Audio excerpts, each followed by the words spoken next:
Saudi আরবে ঘটে গেল একটি বিরল ঘটনা।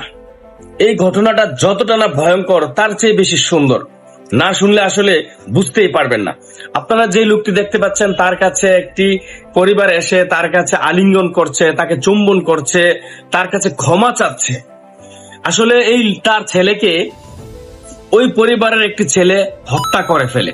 আর সৌদি আরবের আইন অনুযায়ী যাকে হত্যা করবে, হত্যার বিনিময় তার শিরোচ্ছেদ উঠে ফেলানো, মানে তার গলা কাটা।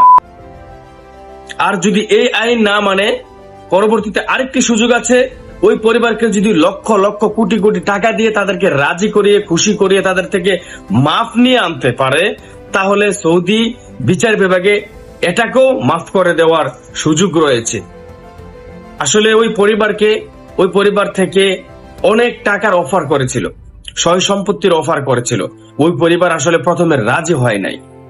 পরবর্তীতে যখন নাকি রায় হয়, ওই ছেলেটির বিরুদ্ধে সৌদি বিচার বিভাগ থেকে তার শিরোচ্ছেদ করা, তার কল্লা কাটা, এই কার্যক্রমের 15 দিন আগে সেই পরিবার থেকে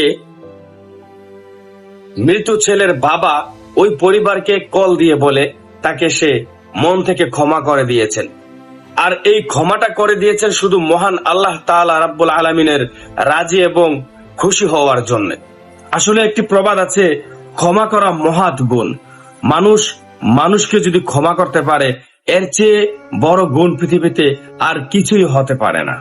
আসলে যদিও পৃথিবীতে আইন মানুষকে ক্ষমা না করে, কিন্তু আইনকে মানুষ ঠিকই ক্ষমা করে দেয়। আর এটাই প্রমাণ করে মানবতা সকল ঊর্ধ্বে। পৃথিবীতে মানবতা বেঁচে থাকুক। ভালোবাসা রইল দুটি পরিবারের জন্য।